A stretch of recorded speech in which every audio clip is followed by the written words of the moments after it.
ഇടുക്കി സൂര്യനെല്ലിക്ക് സമീപം കാട്ടാനകളുടെ ആക്രമണത്തിൽ മാരി എന്ന യുവതി കൊല്ലപ്പെട്ട സംഭവത്തിൽ പ്രതിഷേധം തുടർന്ന് ബന്ധുക്കളും നാട്ടുകാരും ഉന്നയിച്ച ആവശ്യങ്ങൾ അംഗീകരിക്കാതെ മൃതദേഹം ഏറ്റുവാങ്ങേണ്ടെന്നാണ് തീരുമാനം. ജനപ്രതിനിധികൾ ഉൾപ്പെടെയുള്ളവരുമായി DFO ഉടൻ ചർച്ച നടത്തും.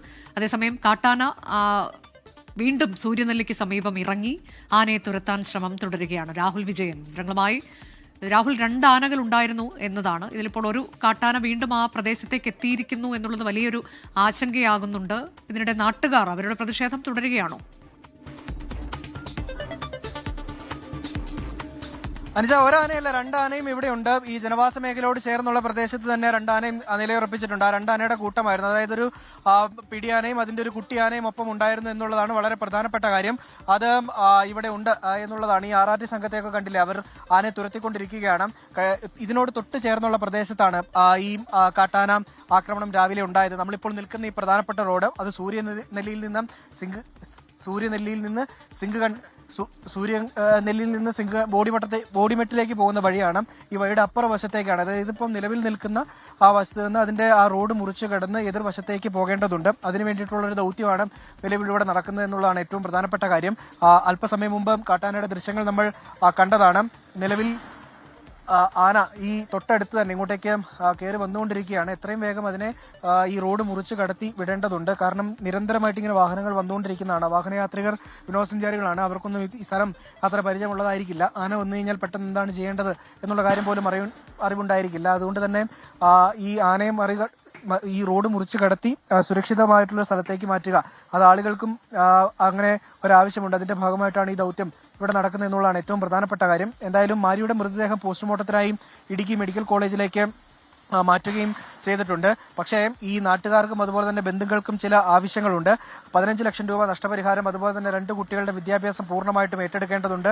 അതുപോലെ ഒരു കുട്ടിക്ക് പ്രായപൂർത്തിയാകുമ്പോൾ സർക്കാർ ജോലി എന്നിവയാണ് ഈ നാട്ടുകാരുടെയും അതുപോലെ തന്നെ ബന്ധുക്കളുടെയും ആവശ്യം. അത് പരിഗണിച്ചില്ലെങ്കിൽ, അല്ലെങ്കിൽ അത് അംഗീകരിച്ചില്ലെങ്കിൽ, രേഖാമൂലം അംഗീകരിച്ചില്ല എങ്കിൽ ഈ മൃതദേഹം ഏറ്റുവാങ്ങില്ല എന്ന കടുത്ത നിലപാടിലേക്ക് ഉൾപ്പെടെ പോകും. വലിയ പ്രതിഷേധങ്ങളിലേക്കും പോകും എന്നുള്ളതാണ് നാട്ടുകാരുൾപ്പെടെ പറയുകയും ചെയ്തിരിക്കുന്നത്. നിലവിൽ എന്തായാലും ഈ ജനവാസ മേഖലയിൽ ഇറങ്ങിയിരിക്കുന്ന കാട്ടാനയെ തുരത്തുക എന്നുള്ളതാണ് വളരെ പ്രധാനപ്പെട്ട ദൗത്യം.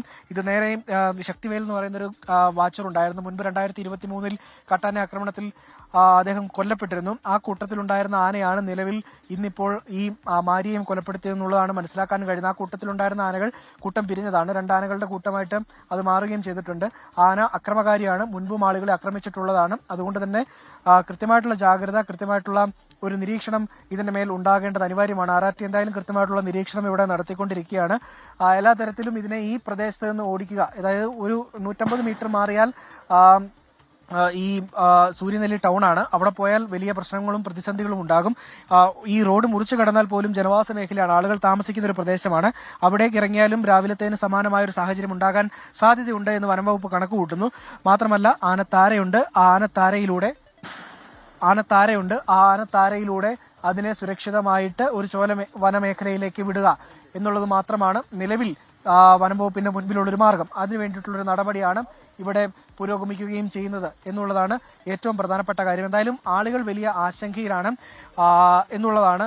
അതിനുശേഷം ഈ രാവിലത്തെ സംഭവത്തിന്റെ പശ്ചാത്തലത്തിൽ, മാരിയുടെ മരണത്തിന്റെ പശ്ചാത്തലത്തിൽ ഒരു യോഗം ഇന്നിവിടെ മൂന്നാർ DFOയുടെ നേതൃത്വത്തിൽ ചിന്നക്കനാൽ പഞ്ചായത്തിൽ അല്പസമയത്തിനകം ചേരുകയും ചെയ്യും. അവിടെ വെച്ച് എന്താണ് ഈ കാട്ടാനശല്യം പരിഹരിക്കുന്നതിന് വേണ്ടിയുള്ള ശാശ്വതമായിട്ടുള്ള നടപടി, അതുമാത്രമല്ല മാരിയുടെ കുടുംബത്തിന് എന്തൊക്കെ സഹായങ്ങൾ ചെയ്യാൻ കഴിയും എന്നതടക്കമുള്ള കാര്യങ്ങളിൽ തീരുമാനമാവുകയും ചെയ്യും. അനുജ, അതാണ് 2 ആനകൾ തിരിച്ച് സൂര്യനെല്ലിയിലേക്ക് എത്തിയിരിക്കുന്നു എന്നുള്ള ഒരു ആശങ്കയായി തുടരുന്നു. RRT ആനകളെ തുരത്താനുള്ള ശ്രമം അത് തുടരുന്നുണ്ട്. എന്നാൽ നാട്ടുകാർ വലിയ പ്രതിഷേധത്തിലാണ്.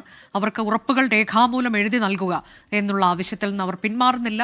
അത് അങ്ങനെ ഒരു ഉറപ്പ് നൽകിയാൽ മാത്രമേ അവർ മൃതദേഹം ഏറ്റുവാങ്ങുകയുള്ളൂ എന്നുള്ള തീരുമാനത്തിൽ ഉറച്ചു നിൽക്കുകയാണ് നാട്ടുകാർ.